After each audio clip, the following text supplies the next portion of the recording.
Lord Vance's Insider Football is back for another week on 1029 The Game and the Broad Street South Network. So glad that everybody can be with us. It's evening.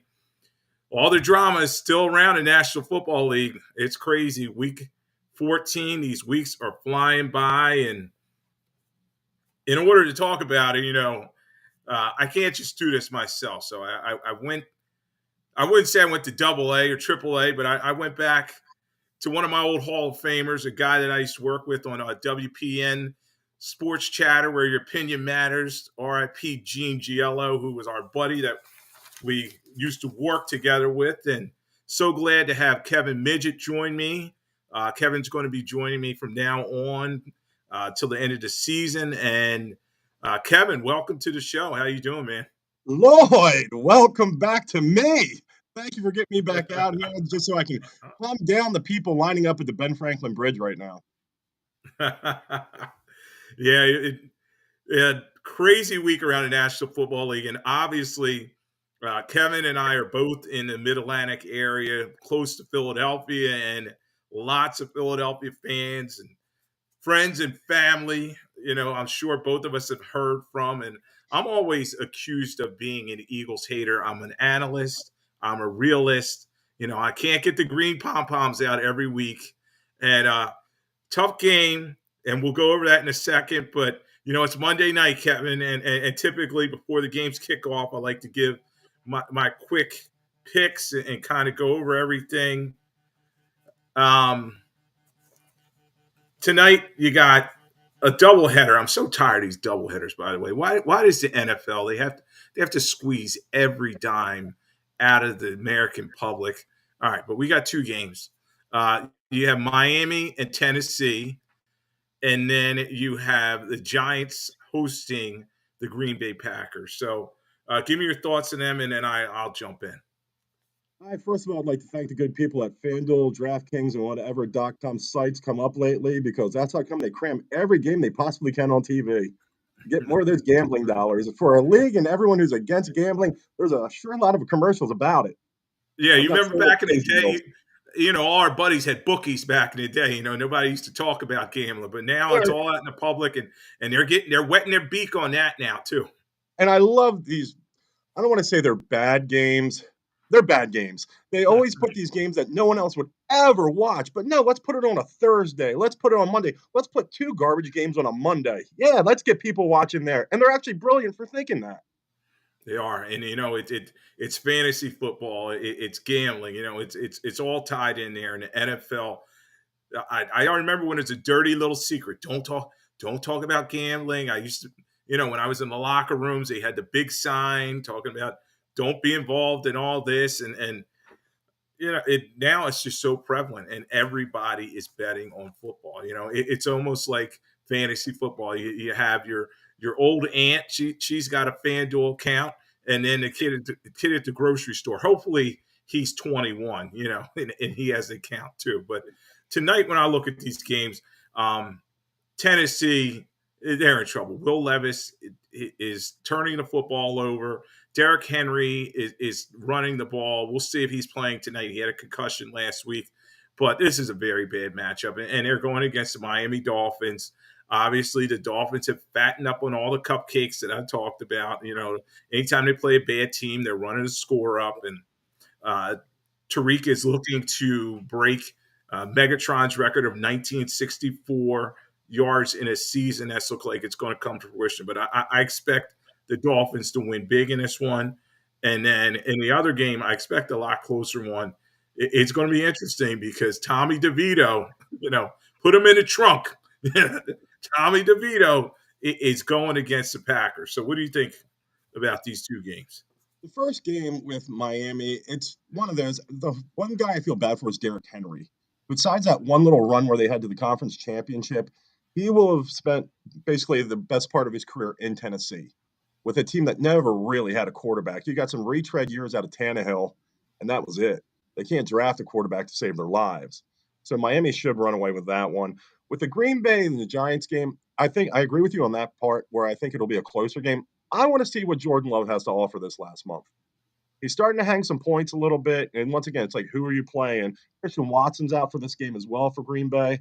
So that's going to test some of the other receivers. But out of the two, that's the one I'd pay more attention to. Yeah, and Aaron Jones is not suiting up in this one as well. The Packers on a 3-game winning streak. The Giants on a 2-game winning streak with their bye mixed in there as well. So hopefully that'll be the better game. I think that one's on ESPN Plus. As we said, there's a variety of places to watch these games, and all the eyes will be on them. And the NFL numbers are through the roof. Once again, I think a couple weeks ago when the Eagles played Kansas City, there was like 29 million viewers. So that just shows you how many people are watching these games. So the NFL is still the number one game in town, and they'll traveling circus will keep going. But the biggest story, Kevin, before we get to Mahomes crying all over the place, Oh, yeah. that was a big, he's like him and Andy they look ridiculous. But the biggest story was Sunday Night Football, and as I said earlier, you and I are both in the Philadelphia area. And the Eagles are struggling. They're struggling. They're in a tough part of their schedule. And they go to Dallas, of all places. And we know how much Philadelphia people can't stand Dallas and all the Dallas fans in this area. The Dallas boat races them 33-13. Some untimely turnovers, I think, turned this game around. The Eagles lost that battle 3-1. But what did you see when you saw this Eagles lost to Dallas, and where did the Eagles go from here? I think first and foremost, if you look, pardon me, at this murderer's row that they had of games coming up, that 6-game stretch right there. If you would have said they lost only 2 of those games, all right, you could have lived with it, but it's who they lost to and the fact in which they lost. The fact that they're getting run out of the building with these other 2 teams, that's not good. It's like if you lost by a field goal in either of these games, all right, I can live with that a little bit, And it's the turnovers. It's the turnovers unbelievable. 3 times inside the Dallas part of the field, guys are getting stripped. They're losing the ball. You can't do that and expect to win against good teams. Yes, and this Dallas team is a good team. I know all my father's a season ticket holder and all my cousins, and they bleed Eagles green. They don't like hearing it, but this is a good Dallas team. Obviously, nothing matters until the playoffs because we know what normally happens there. The book usually ends with them losing to the Niners or someone else in the playoffs. But right now, if the playoffs started today, they would be the number 2 seed, and they would be the NFC East champion. So Dallas, the road is not easy for them, and this can give some Eagles fans hope. Dallas is at Buffalo, at Miami. They have Detroit, who stumbled. We'll talk about them in a minute. And then they're at Washington. So, this is not an easy schedule. They have 3 potential playoff teams there that they have to face. And that Buffalo trip starting next week is going to be a tough one. The Eagles have got to regroup. I think a big thing, Kevin, is the physicality in which this team used to play. The last 2 weeks they've been kind of bullied around, and particularly their defense. This week, again, 394 total yards they allowed, 138 of them in terms of rushing yards for the Dallas Cowboys. So they're being beat up front defensively. I know a lot of my Eagles fans, they want to talk about the offense and their struggles, but I've always focused on that defense, and I think that's going to be a big problem as they move towards the playoffs. I think it's one of the things that stands out as well is they've given up, if I'm not mistaken, 109 points in the last 3 games. And that's one of the biggest gaps of points they've given up in their history in like 5 years, 3 games in a row giving up that many points. And the things I'm noticing are they're getting beat in the middle. People have all day to run around the middle, get positioned in the middle. Yes. Eagles are not defending that area at all. And which I find fascinating, they're not attacking the middle when they have the ball in the offense. It seems everything's on the perimeter. And it's just funny to see. It's like, all right, they're gashing you in the middle, but you won't go in the middle. Yes. And, that's what I've talked about. Even coming out of training camp, I said these linebackers, and I know you and I always used to joke, they have not drafted a linebacker in the first round since Jerry Robinson in 1979. 79. They have not addressed that area. And you got Morrow out there. You have Cunningham, who's a thumper. These guys are not coverage guys, and we know it's a passing league first. So now, most teams are running what they call big nickel, where you have only two guys in the middle, and you need linebackers that can cover, that can also tackle as well. And that's what the Eagles linebackers are having difficulty with right now, and teams are attacking them that way with those crossing patterns. And you saw CeeDee Lamb have another big game against the Eagles. He had a lot of catches and a lot of yards. He had a touchdown. He was running reverses. And a big stat, Kevin, is on third downs, Dallas was 9 of 16. And on fourth downs, they were 1 of 1. So they were able to attack that middle when they needed a big first down. And Lloyd, I agree with you on that fact. You can't give up these kind of, third down conversions, fourth down conversions. And I didn't even think about it until I actually read it myself. And it was since the first quarter of the San Francisco game until the third quarter of this Dallas game, nobody punted. It was literally 10 straight possessions of scoring. And it's like, you can't win like that. And you have Aubrey for Dallas. He's kicking from the parking lot. That guy could have made a field goal from anywhere last night. Yeah, and it's interesting, Kevin, because last year going into the playoffs, it was Maher was the kicker for Dallas, and he's missing extra points, and they stuck with him and it bit him in the butt. I think he missed a couple extra points in their playoff loss, and this kid, this rookie kicker, Brandon Aubrey, 4 for 4, and including 3 from over 50 yards, including a 60-yarder, a 59-yarder, and like a 52-yarder. So he's putting his foot in the ball, and that's one of the areas, though, where the Eagles can kind of match up with them. Jake Elliott's done a great job as well for the Eagles. I mean, that kick that he made against the Bills just shows you the weapon that they have in him. But they've got to shore up their offense, as you were saying. When I broke down the numbers, Jalen Hurts only targeted 3 players. He threw it to Brown, he threw it to Devontae Smith, and he threw it to Dallas Goedert. They were the only guys that he threw the ball to the entire game. So they've got to make some adjustments in terms of their offense. Brian Johnson, I know he's new, and he's mostly a quarterback's coach, but he's got to figure out a way to get the ball, particularly in Swift's hands. Swift only had 11 rushes for 39 yards. So they got to get him on the swing passes, get that old Brian Westbrook playbook out where he's catching the ball in space and let him do his things. But, I often wonder, and one of my Eagles emailers asked me, he's like, Lloyd, is it Johnson calling the plays or is it Sirianni? Who's to blame for the way this offense is kind of clunking along? I think it's one of those we're not going to know until the end of the season. I mean, nobody's going to throw anybody under the bus at this point. But just watching as a normal standby person here, what they're doing is not working.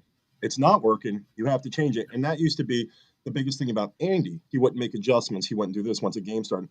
If you're Nick Sirianni at this point and you are a legitimate, top 5 head coach in this league, you have to right this ship right now. You have to change up what you're doing.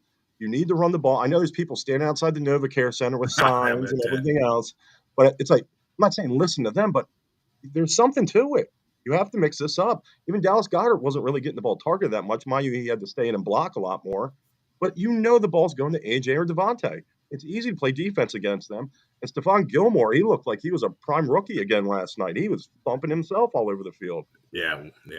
And they're trying to, and they're not only trying to just hit the receivers, they're trying to hit deep throws every time. I don't know why they don't try to do those intermediate patterns that you were talking about. They can attack it like Dallas. Teams can move the football on them. You saw Seattle go up and down the field on them the week before. Arizona thumped them with those crossing patterns and getting out of the pocket, and that's what the Eagles needed to do more of. It's going to be the adjustments. It's going to be the little things that carry the Eagles to the finish line. So, it's going to be fun to see down the stretch if they can make these adjustments. A big thing is they a lot of their fans are saying they may be a little gassed, a little tired. They may get a little bit more rest. They're going to play on Monday night coming up this week. They're at Seattle, which is a tough place to play. We'll kind of preview that game at the end of the show, but is there a way for the Eagles to clean this up? I know that they still have a shot at the NFC #1 seed. And given their schedule at Seattle, Giants, Arizona, which are 2 home games, and then at the Giants in the season, can they fix this thing and get back to the Super Bowl? It's one of those. If you were to ask me 2 weeks ago, oh yeah, bucket right there, championship game, and then you watch these last two games, and they're looking more like a team that's one and done. They look like a team. It once again, it's the maturation of this team through the season. It's about seeing how they can adjust, seeing if they can make some changes, to benefit this ball club. But I'll tell you what, you give up 30 plus points to all these teams, it doesn't matter. You're going to lose. I mean, if you don't recall that Washington game, I believe 31 points they gave up. So it's like they've been giving up points all year long, besides like 17 to Kansas City and 17 to Miami. Everyone else is hanging 24 plus. And that's that bend but don't break. They always last year they got so many timely turnovers. They were plus in terms of plus turnover ratio, and this year it's just not bouncing that way.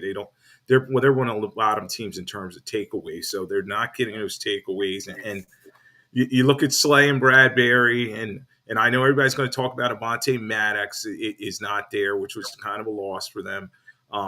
Slay and Bradbury they're not the same guys. You know what I mean? They gave them those big contracts, and that's something, as you said, as we move towards the offseason, they're going to have to look at those contracts, and they pay Jalen. So that's a tough thing too. You have that big contract, which can sometimes be an albatross when you pay your quarterback that amount of money.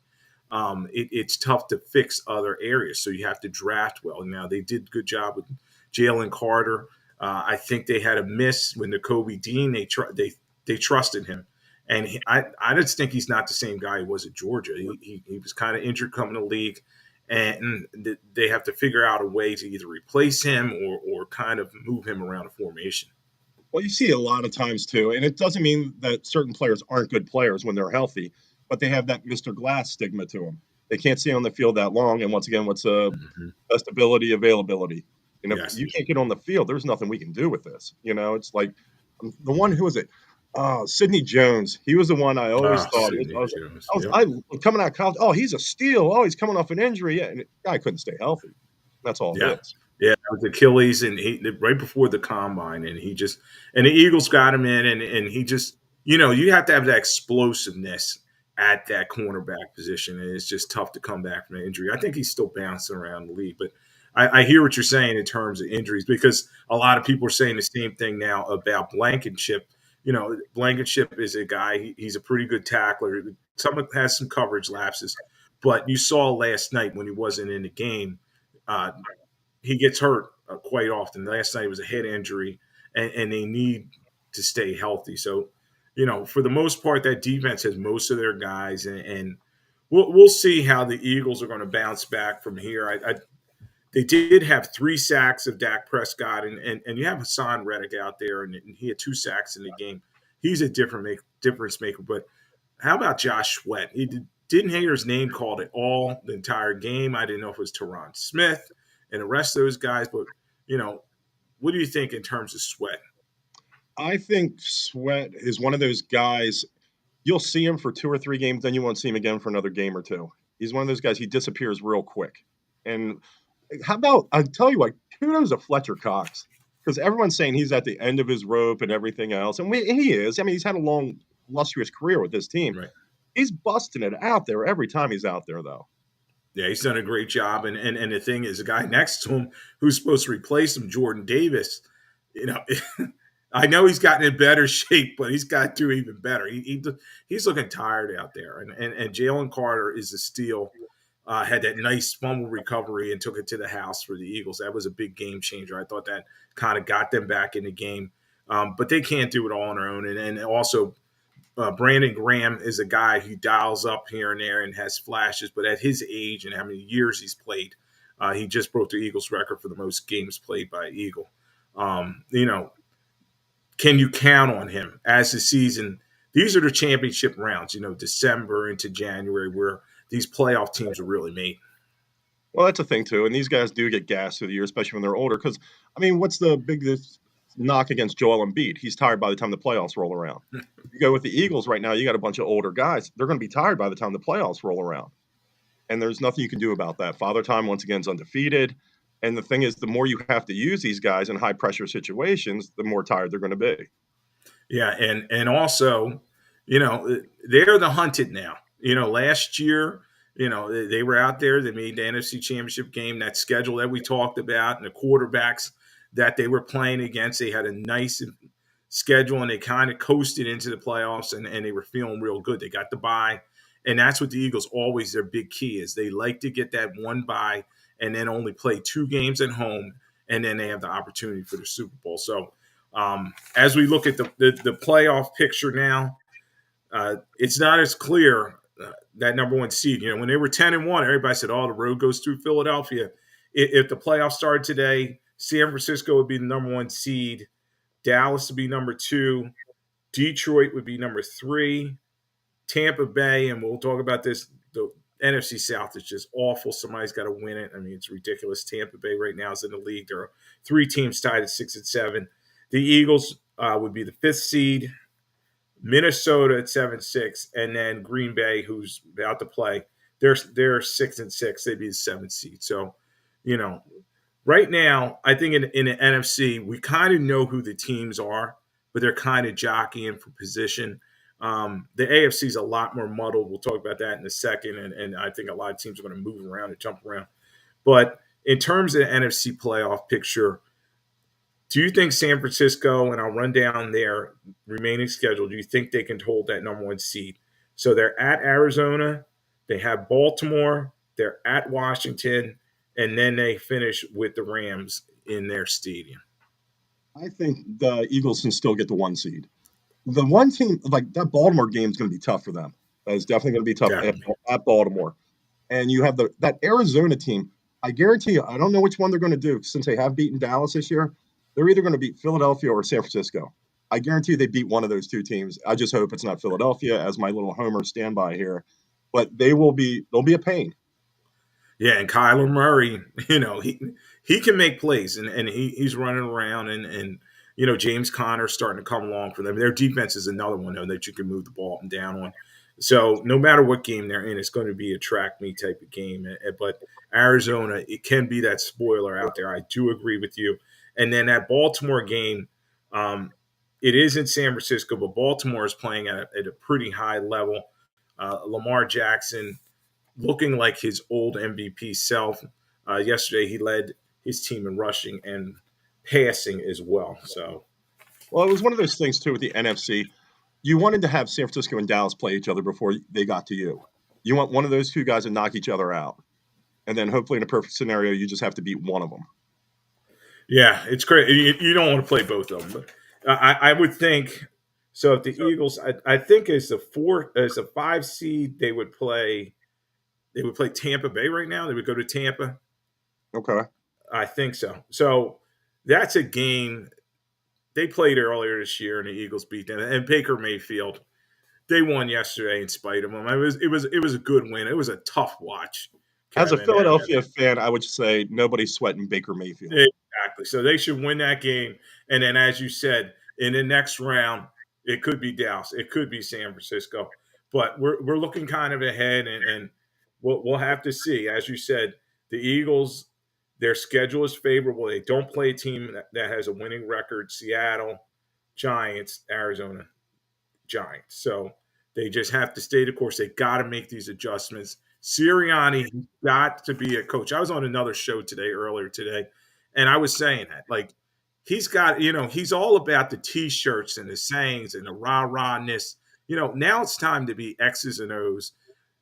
Work with your quarterback. Work with your 2 coordinators that are inexperienced and fix this situation, because right now the Eagles, they played their 2 toughest opponents and it came out short. So he's got to coach now. The one thing that stood out to me yesterday, I mean, Eagles are already down by double digits and everything else. When he decided not to kick the field goal and go for it on 4th down, there was still plenty of ball game left. So when Aubrey would have hit that last field goal, it still would have been a 2-possession game with the Eagles with the ball. So going for it on 4th down now, it became a 3-possession game. I mean, do you have a problem with that, or it's the analytics and it says go for it at this point?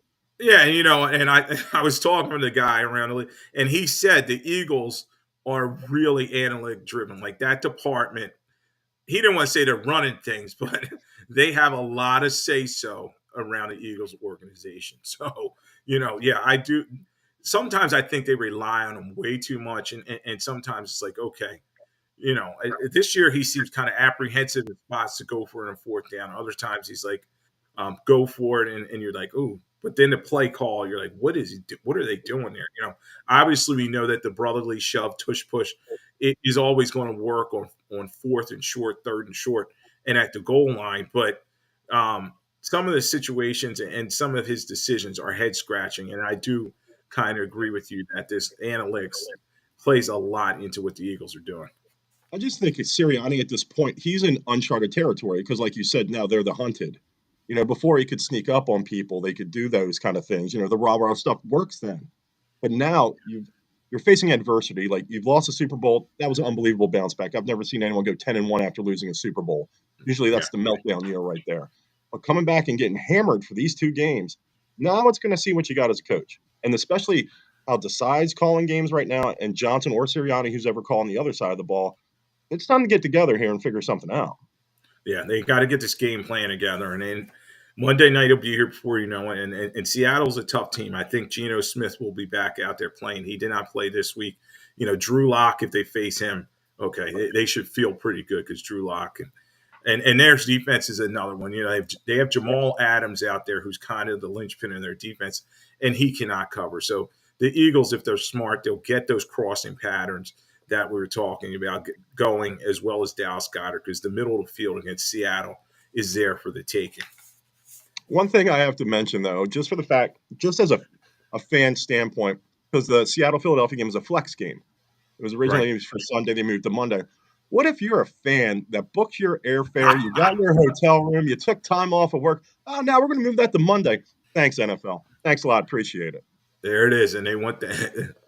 They say tough luck. You got to figure it out, and it is tough because I know like Philly Trips runs a lot of these specials, and earlier there was a big trip when the Eagles played in Tampa because a lot of fans were on this show talking about it because they were going from Philly to Tampa. But that does make it difficult. That you plan your whole vacation around there, and I know guys they do that.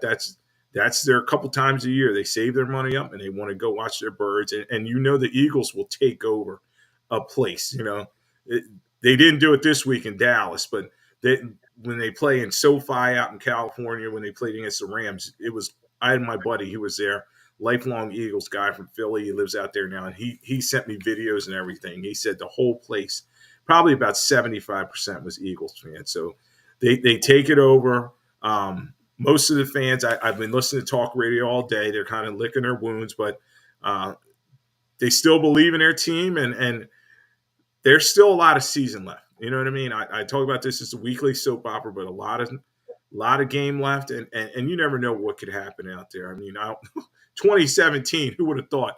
Wentz goes down, and Nick Foles, of all people, leads the Eagles to their one Super Bowl championship. So, not at all. Everyone thought the season was done at that point. It was like exactly. It was the quietest victory on the road you ever saw a football team have. It was just like, all right, we're done here. But the one thing is, the things about games against Seattle, I remember the loss at Seattle the year the Eagles won the Super Bowl. That was the one game where they got smacked around Carson Wentz. And then once again, the playoff game with Seattle, Javon Clowney's hit on Carson Wentz that knocked him out of the playoff game in Philadelphia. So it's like, I believe the Eagles haven't beaten Seattle since like 2015. Yeah. So, I mean, they don't play each other often, but enough where it's like, all right, I mean, that's a tough win flying out to Seattle. That's not a gimme it by any means. It is. And Pete Carroll, he's an old school coach. They have Walker in the backfield. They are going to try to exploit that Eagles line that, the last week they allowed 140 some yards rushing, and this week was 138. And I think over their last 4 or 5 games, they've allowed that 130-yard rushing barometer. So exactly. They have Walker, they have Charbonnet, and then if they can establish that, DK's been going off lately. Yeah, DK's tough, and they have Jackson Smith and Jigba, and then Lockett as well. So this is a tough matchup for the Eagles, and they're going to need to watch the tape of the Dallas game and then kind of burn it and then move on. So and that's what in the NFL you've got to have a short memory. And you are listening to Lloyd Vance's Insider Football on 102.9 The Game and the Broad Street South Network. I'm joined by Kevin Midgette. We're going around Week 14 of the National Football League, and we just wrapped up the Eagles game with a bow. I know all my friends and family that listen to the show, they're licking their wounds, but the Eagles will be back. We'll see if Sirianni can clean this thing up. And but there's other games to talk about, Kevin. And we got to talk about our old buddy. You and I used to cover him, and I used to always tell you, he said, "Oh, I was at the press conference," and he'd look at me with those beady eyes, and he'd always say, "We got to do a better job." That was his big line when he was here in Philadelphia. You got to do a better job. Well, and then he became jolly old Andy in Kansas City. You know, he's on commercials, and everybody loves him now. But I remember the guy in Philadelphia. He was kind of surly at points. And yesterday reminded me of that when at the end of the game, you know, biggest play of the game. And the Kansas City's hurting. They needed a win bad, you know. And they're against Buffalo, a team that's their rival and everything. And Buffalo kicks the field goal to take the lead. And then they have this great play. I don't know if it's designed or you had Kelsey do this on his own, but Mahomes hits him over the middle, and then he does a throwback pass perfectly to Tony. Touchdown. Everybody's rocking and rolling. And then all of a sudden there's, flag on the play. And then Kadarius Toney, he lined up offsides. And we'll talk about, you know, did he do the right thing, not thing. But then you saw Mahomes just lose his mind, yelling and screaming at the referees. Right. And then you have Andy Reid in a press conference saying, in all my years of the NFL, I've never seen anything called like that. And that basically lost us the game. So what are you thinking of the Chiefs, and can they recover from this? I believe it's one of those things where we like to build people up in this society. We like to see people come from, the bottom, get up to the top. And once they get to the top, you know what we like to do? Hit them like a piñata, at that point. Because it was like, oh, Andy finally won a Super Bowl. This is great. Oh, Mahomes, he's on every commercial. We love Patrick Mahomes. And now you're seeing it's like, all right, you know what? I think we're done with you now. It's time to bring you guys down. I mean, I don't know if that was a called play or not, but that was a laser by Kelsey that he threw. That was like the old spot pass that you would throw, like, oh, man, or something like that. Yes. But the question I have for you is, was he offside? What do you think? He most certainly was, Kevin. And they showed the line. Doubt. Now, the thing is, when I coached my son and all his buddies in Pee Wee football, and I used to always tell the kids, when you're at receiver, look over at the receiver, at the official, put your arm out, say, am I good? And I didn't see Tony do that. He just kind of lined up and then went from there. But now, typically, as Andy Reid says, you'll get a warning and they won't call it.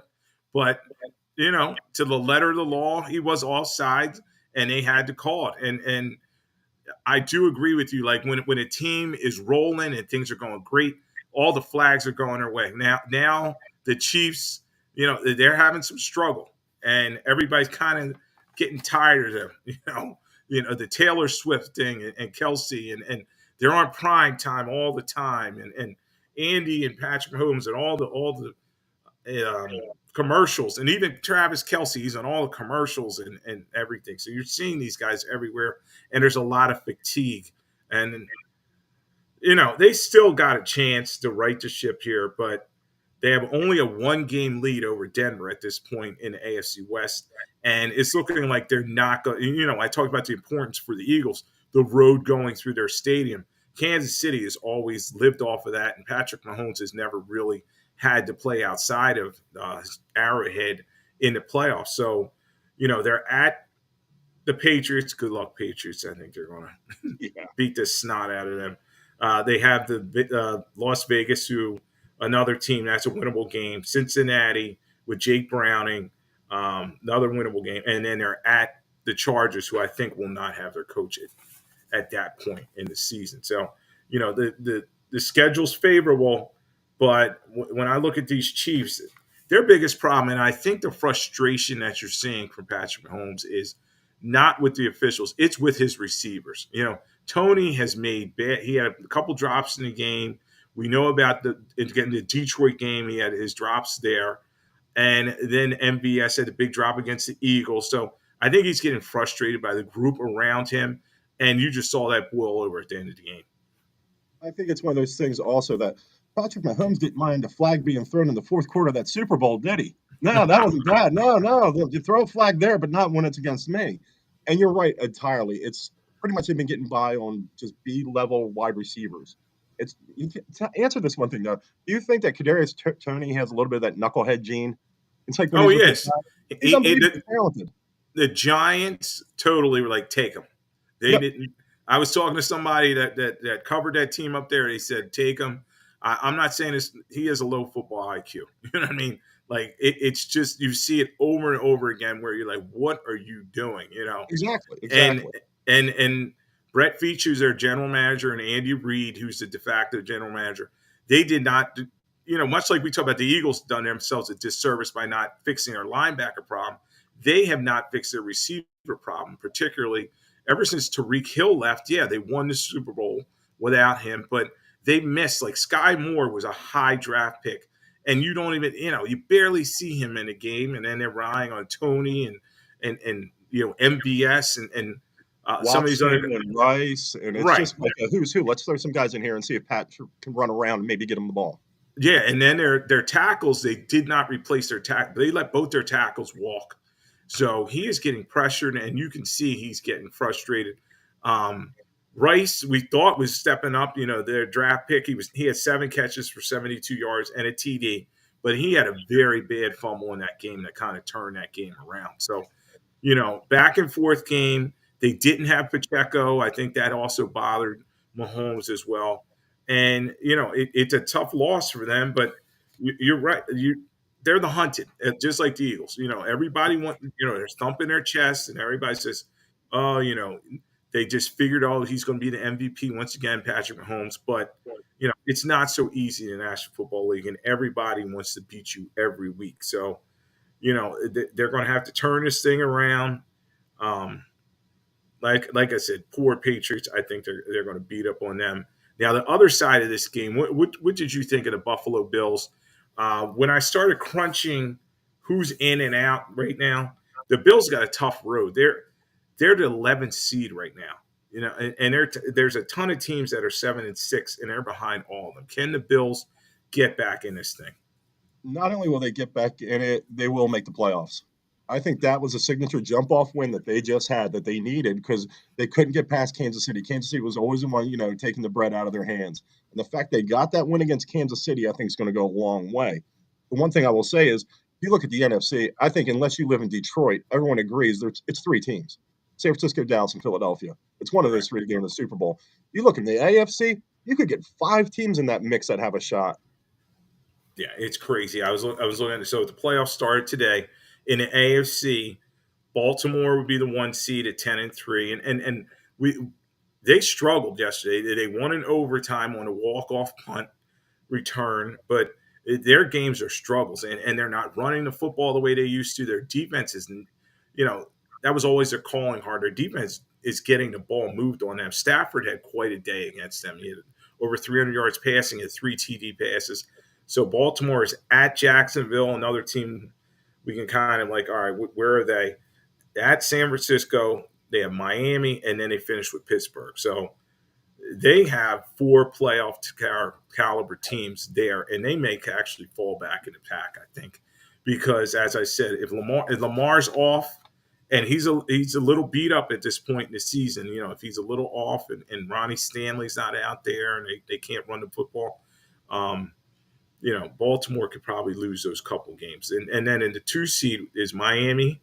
We'll see tonight how to do against Tennessee. They should be all right. Then they have the Jets, Dallas, at Baltimore, Buffalo. So Miami finally has some tough games on their schedule down the stretch those last 3 games because they've been fattening up on the cupcakes. We know the Eagles beat them earlier in the season, but they always they're beating up on the Carolinas of the world. You know what I mean? So, they're hanging 70 on the Giants. Yeah, yeah. They just Denver when they were down, they loved to beat a bad team. And then Kansas City will be 3, Jacksonville will be 4. And then you have this crazy thing with the AFC North, which some of these teams, I can't even believe it. Cleveland is 8-5. And then I feel like you and I got in the time machine and we're talking about 2008, 2010, somewhere around there. Joe Flacco is now their quarterback for the rest of the season. And they won a game yesterday. Nobody thought they could do it.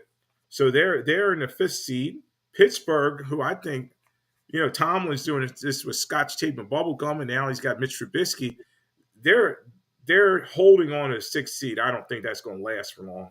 Indianapolis is 7. Houston is 8. Denver 9. Cincinnati 10. Buffalo 11. So all those 6 through 11 all are 7 and 6. So there's going to be some movement there. The one thing that we know as fact is as soon as we wake up and the sun will rise, Mike Tomlin will finish at 500 or better. So he will be there. That's one thing. I don't know how he does it. I absolutely don't. But this time, I don't know how he's going to do it, Kevin. He's a Houdini, how he gets his teams to do this. Cleveland, though, it's like if you had a quarterback, a legit quarterback, not one that you spend over $200 million for that doesn't play. If you had a quarterback, I mean, that defense alone, they got some playmakers. I don't know. They're coached well. They have a good team. Yeah, and Flacco was 26 of 45, 311 yards, 3 TDs, only had 1 interception, and he outplayed Trevor Lawrence. The Prince, as they call him. He was only 28 of 50, 257, 3 TDs, but he had 3 interceptions. Cleveland just stays the course. They had Ford with 51 yards rushing. Cooper had 7 catches for 77 yards. But we know their calling card is that defense under Jim Schwartz. They're doing a great job getting after people. Myles Garrett is in a conversation for Defensive Player of the Year. Ward didn't play in this game in the secondary, but that defense can play with a lot of teams, and it's going to be interesting down the stretch. Can Cleveland get this thing done? I think they're going to make the playoffs. They're 8-5 now. They have Chicago. They're at Houston. They have the Jets, and then they're at Cincinnati to end the season. So very favorable schedule. It'll be a great story if Flacco can get out there. Yeah. Oh, yeah. And the one thing is I will say about Houston, I mean, everyone likes to see the new young team come up a little bit and all. DeMeco Ryans has done a great job there. But the one thing I'll say is you got your rookie quarterback playing this well. You lose Tank Dell, and then Nico Collins went out this past game. And then it starts to add up a little bit at that point. Because I think Noah Brown then is your number 1 receiver when those two are out. Right. And they lost Howard, one of their tackles, earlier in the season. So, they're very beat up. I was saying about this last week with Angel. Houston is a great story, and nothing's going to take away from that. They're 7 and 6. They have a chance to have a winning record when nobody thought they would. They're actually probably a year or so ahead of schedule, but they're doing a great job in terms of Anderson and Stroud. Their 2 draft picks are playing, and they're making those big contributions. So they're going to be a dangerous team for years to come. The thing is, Stroud, that hit was, I don't know if you saw it, but it was nasty. I mean, he got lifted off the ground. It almost reminded me of Tua. His head snapped back, and he hit the turf. They're at MetLife Stadium, and he's in concussion protocol. Hopefully he will be okay. But Houston is going to be a fun team to watch down the stretch. Now the thing is with them, at Tennessee, they have Cleveland, Tennessee again, and at Indianapolis. So some favorable games there, and I think maybe they could fight for that 7th spot. So as we were saying, the AFC is going to be fun because these teams are all bunching in together. They're 7 and 6, and somebody's got to step forward. But I don't know. I right now I'd say Baltimore may be the leader in the clubhouse for the number 1 seed, but can Miami do it with they're putting up the numbers, but I just don't know about Miami's defense. They lost Jalen Phillips to an Achilles injury, but they've been playing a lot better since Jalen Ramsey came back from the IR list. I think a lot of these teams, it really is going to hinge on who gets home field, who gets the games at home. I've seen a lot of Baltimore games over the years, and one thing that I've seen happen a lot, they get a bye, then they play the team in the next round that just came up with an upset, like when Tennessee went to the conference championship that one year, and they lose that first round after the bye. Because they usually, in the past years, they've had the division locked up. So they start resting guys maybe in the week before the last week, that kind of thing. And the thing is also with Houston, you've got to think about it. After the Tua thing last year where he was rushed back, doctors were fired about that. And it's like, so right. If you're a Houston doctor, are you clearing this guy if he's not 100%? Yeah, they got to be careful here. And the thing is with Harbaugh and with Lamar, it's all about the playoffs. Oh, yeah. He's always won the regular season. I mean, he's got huge fantasy football numbers in the regular season, but he's got to win when the games matter most, and he's going to need Gus Edwards and some of these other guys to step forward in terms of sharing that load. If they run the football to help him with play action, they seem to have kind of fixed some of his receiver situation. Odell Beckham had a touchdown yesterday, and he's coming along, and it's crazy. Nelson Aguilar, a guy much maligned in Philadelphia, former first overall pick, he's actually making some contributions for them too. So, it's going to be interesting with Baltimore to see if they can finish the job here. Yesterday, Baltimore gets it done 37-31 in overtime in a struggle game. It was a lot of bad weather out there. It was mucky. It was a lot of mud and fog and some rain, but they battled through it. And Harbaugh, his calling card was he was a special teams guy when I covered him when he was with the Eagles, and that special teams have always done a great job. Huge punt return for a touchdown. Did you watch this game, and what do you think in terms of Baltimore in this game? Was this a turning point for their season? I did get to see the game actually. And there's a thing too. They've done well with Zay Flowers was a good draft pick for them. Yeah. He's doing well. Keaton Mitchell's another running back that they have who's starting to get more touches as well. So he could actually, be better for that team. Losing Mark Andrews, that hurt them definitely, but Isaiah Likely's really stepped up for them as well. And anytime you have Justin Tucker, you're in the ball game. Any close game. Yeah, and he's had his struggle. Crazily, he had some struggles earlier season, but he's starting to come along now, making his kicks. And the funny thing was, they said, Young Wei Koo jumped ahead of him in terms of the most accurate kicker in the National Football League. And then you had Young Wei Koo with the yips in his loss this week. And I guess we got to talk about it. This was a game for the division in the awful NFC South. You had the Tampa Bay Buccaneers win 29-25 in the ATL. Desmond Ridder actually had a very nice game for the Atlanta Falcons, 26 of 40, 347 yards. He had a TD and he had a rushing TD. He did have one interception, but Ridder was not the story. It was Baker Mayfield. I know Angel, and we have at least a lot of listeners on 102.9 The Game in the Tampa area. Baker Mayfield, he won a game. He was 14-29. That's not good for 144 yards, 2 TDs, no interceptions, and he had a rushing touchdown. So big win for big win for Tampa Bay, and now they lead that NFC South. Anything with the Bucs. Tell you what, it just draws me back to that one year. I think it was Seattle made the playoffs when they were under 500. 7-9-1. Yes, the tie was in there, and they ended up. I think it was New Orleans. They beat in that playoff. Yes, they did. And it was like everyone's like, "You got to be kidding me!" So I mean, if you get in there, you win that division, you're going to get a home game. Yeah, it totally. And Kevin popped back on. I know he must have got dropped, but yeah, I remember that game well, and I wrote about it. I saw they're about to get fried like a bucket of the Colonel's chicken. Well, they sprung the trap on Drew Brees and the Saints there, and as long as you can get to the dance, you have the opportunity. Last year, Tampa Bay got in at 8-9, and Tom Brady's last farewell season, and they got knocked off in the playoffs. So, a losing record does not mean you can't make the playoffs. It's going to be interesting, though, to see how these teams shake out. One of the other games I got to talk about is Seattle and San Francisco. San Francisco set the pace of dominance right away.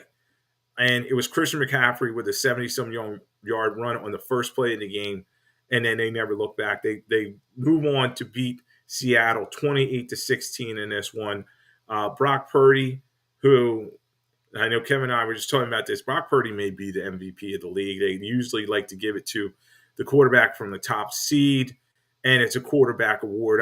I think Tariq probably should have the opportunity to compete for the MVP award, but I think it's going to go to Brock Purdy. He was 19-27. He completed 70% of his passes, as always, 368 yards, 2 TDs, 1 interception.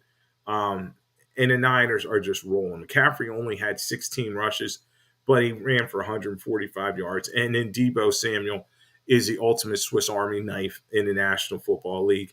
Samuel, 7 receptions, 149 yards, and a TD. And then he also had a rushing touchdown. This Niners team is clicking on all cylinders. And that defense with Warner and Ward, and then all the guys they have up front with Chase Young and the rest of the guys. This is a very dangerous team. I picked them early in the season. My Super Bowl pick was the Niners and the Chiefs. And the Niners definitely look like they are Super Bowl ready. Much like we were talking about the Eagles, though, did they peak too early? And we're going to see if the Niners can keep this thing going. They're at Arizona. They have Baltimore, which would be a tough game, at Washington, and then the Rams. So what are you seeing from the Niners, and can they be the number 1 seed, Kevin?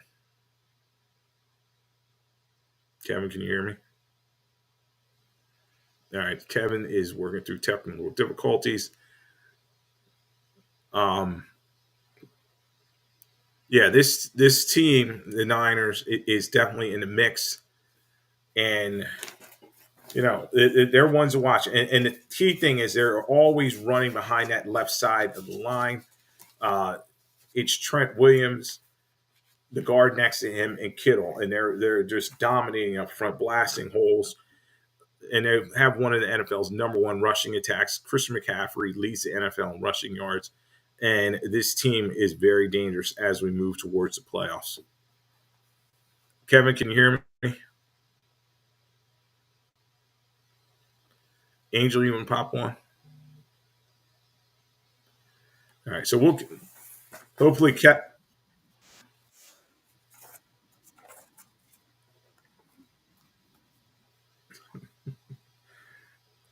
hold on, everybody.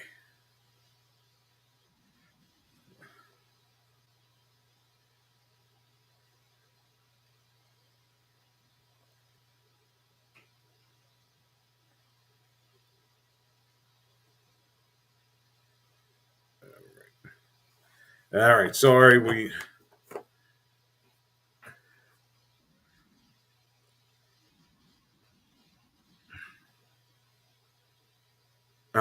he's getting help.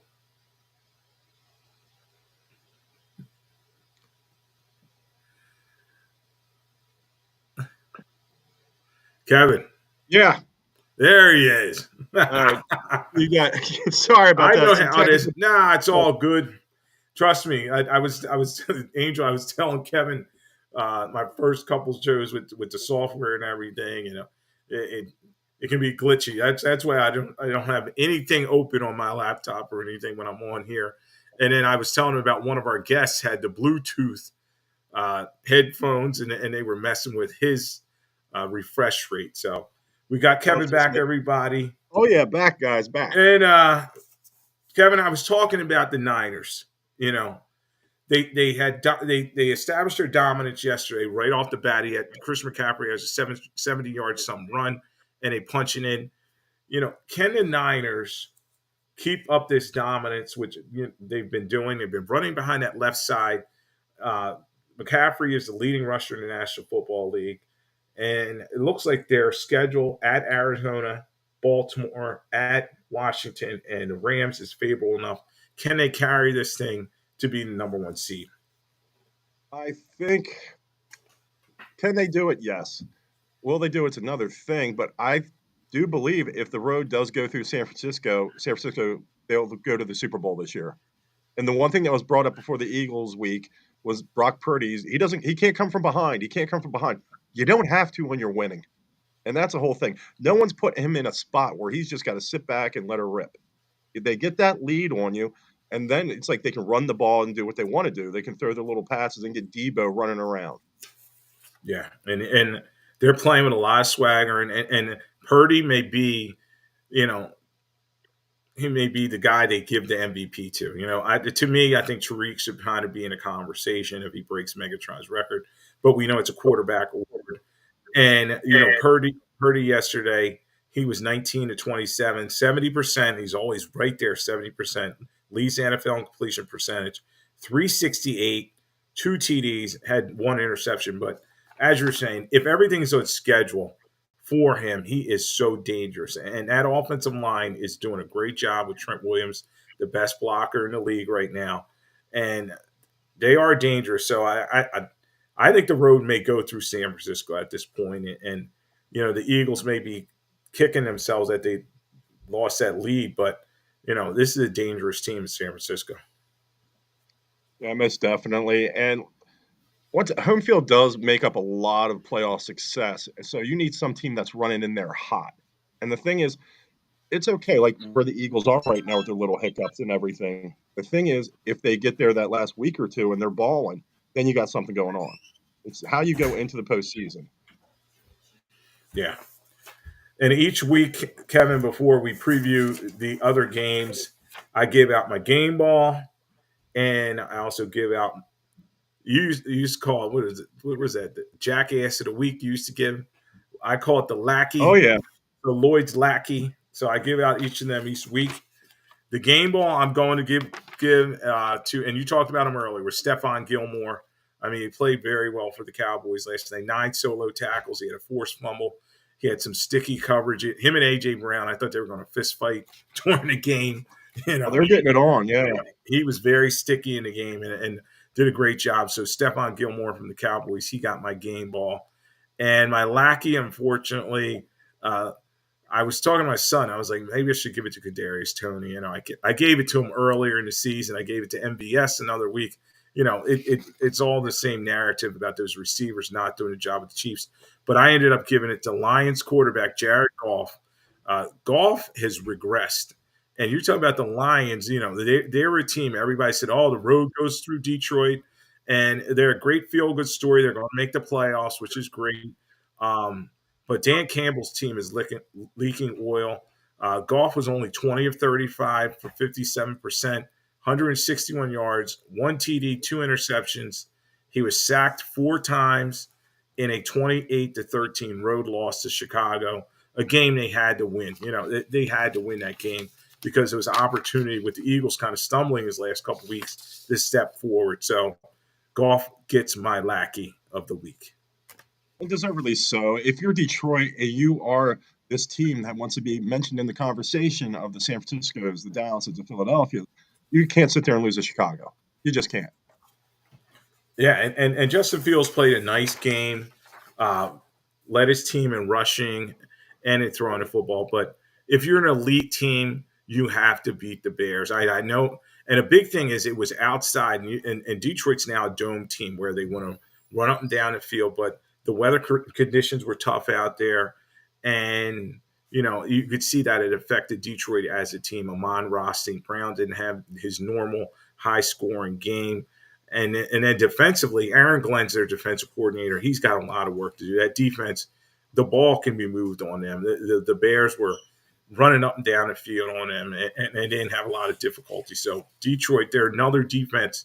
As we move to the playoffs, there's going to be a lot of question marks around them. Most definitely. And like you said, it's like they're a nice little feel-good story, but they're not there yet. And I don't even know if Jared Goff's the guy to get them there. Is he like a not as stat patty kind of version of Kirk Cousins? Although I will say Goff got to a Super Bowl. Yeah, give him a little accolade on that one right there. There's guys that win games and they hang some numbers here and there. But when it comes to the postseason, when it comes to being mentioned with the elite quarterbacks, they're not there. They're in like that second tier. Yeah, I would agree with you. And we all say famously, McVay goes to a Super Bowl with him and says, all right, we're not good enough. Get rid of this guy.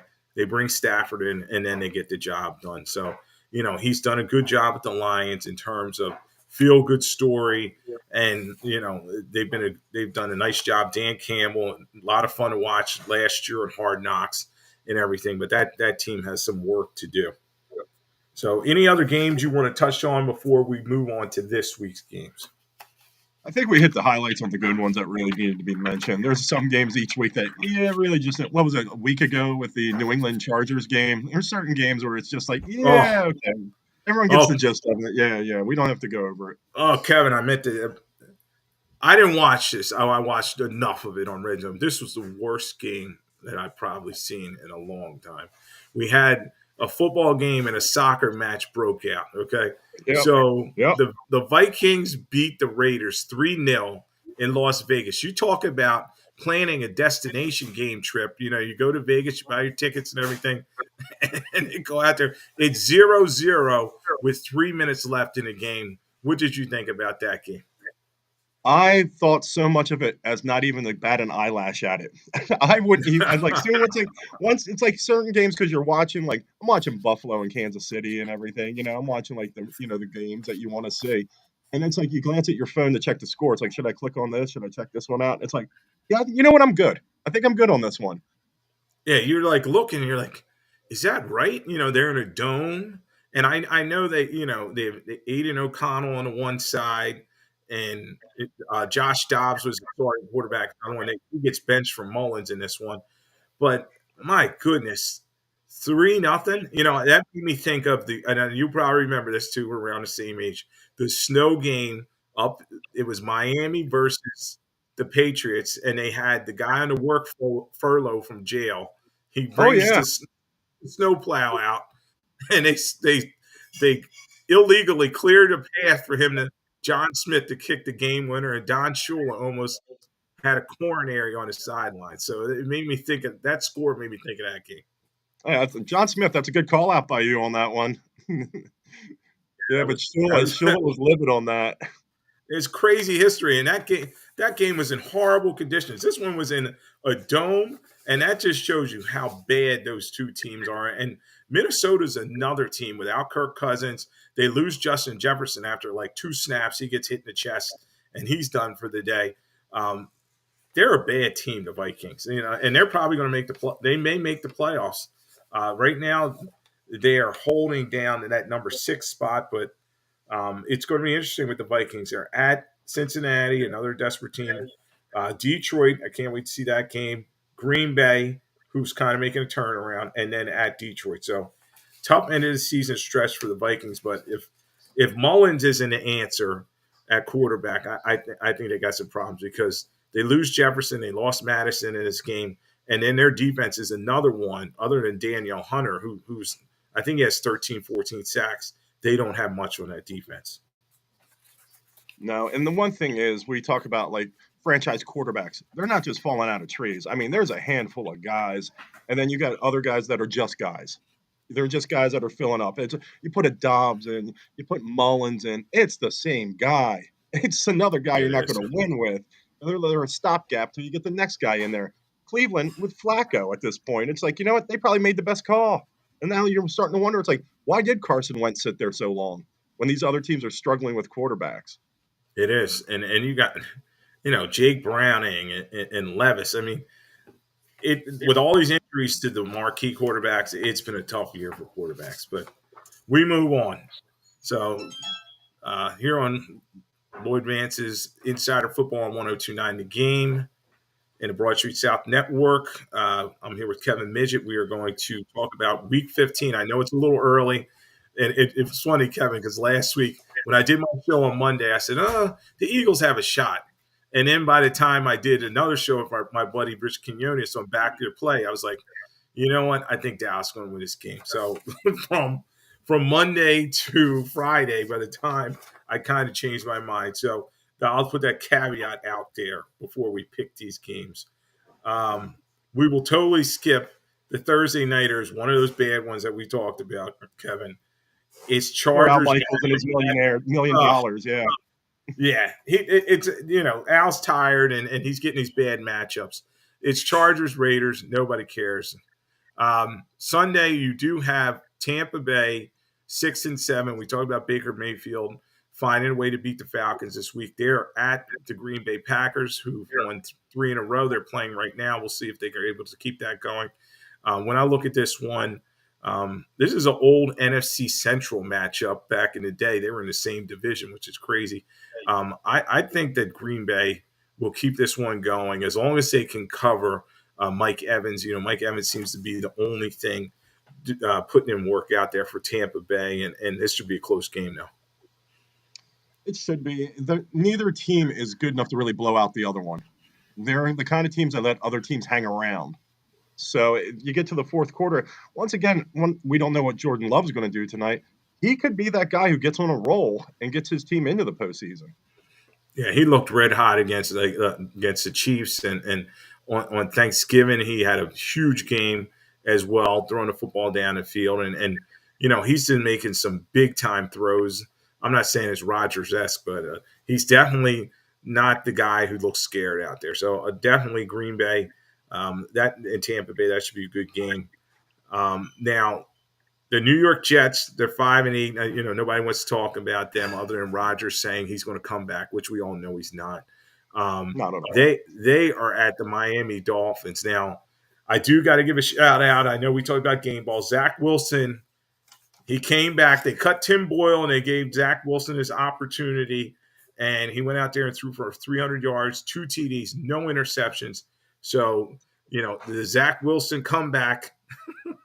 They're going to be playing at Miami, but I think the Jets defense with Sauce Gardner and guys is kind of tough, but I think Tua and Tyreek Hill have a big game against these guys. The Jets defense definitely has kept them in a lot of ball games. The one thing I have to say, Zach Wilson, I don't think he's as terrible as he was labeled to be. I mean, I don't think he's great by any means, but is Tim Boyle maybe the worst excuse for an NFL quarterback you've seen in the last 10 years? That guy was horrible. Yeah, he's almost as bad as the guy we knew, Mike McMahon, when he was playing for the Eagles. I mean, that's the only thing I can equate to, And we have a guy like that, you just feel like you have no chance. So you feel bad for the rest of the guys, particularly that defense. They had a very good defense, and when I look at the Jets, though, what an ugly season. Robert Salah is probably going to be in trouble. Joe Douglas, their general manager, he's probably going to be in trouble. And they're probably going to rip that thing down to the studs now. Aaron Rodgers is signed this season into next season as well. Do you think Rodgers comes back? That guy, he's like dating some girl and her opinion changes every week. He's so high maintenance. It's like, all right, make up your mind what you want to do. It's just one of those things. I do want to play. I don't want to play. I want to go on my trek and not eat and live in a cave for like 45 days. It's like, I don't know with this guy. And at the same time, he wants that one last run. But will he put in the work? Does he care enough to actually do it? Yeah, and he became the de facto GM of the Jets, and he's bringing all his guys over there. Billy Turner, Randall Cobb, who surprisingly caught a touchdown this week. I was like, oh, he's still on the team. All those former Packers are there. Nathaniel Lazard went there as well.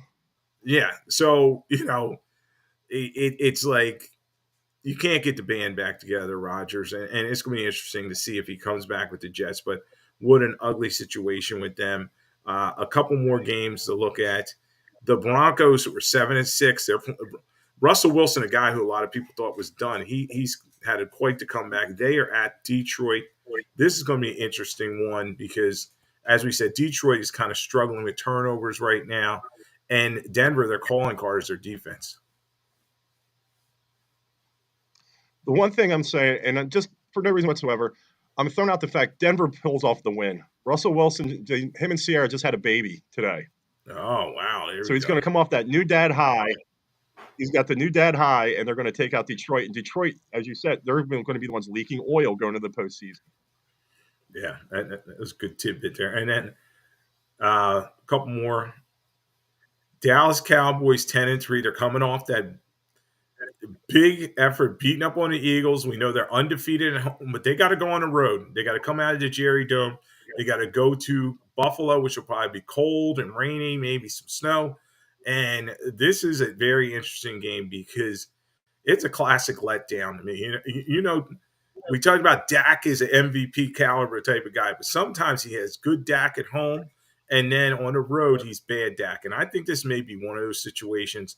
I think Josh Allen and them and Diggs is going to have a big game. I think the Bills continue their comeback as they beat Dallas in a shocker. Like I said, Dr. Dak and Mr. Hyde. You never know which one you're going to get from home to away. And the fact that I said Buffalo is going to make the playoffs, I have to roll with it at that point. Buffalo takes that game. Yep.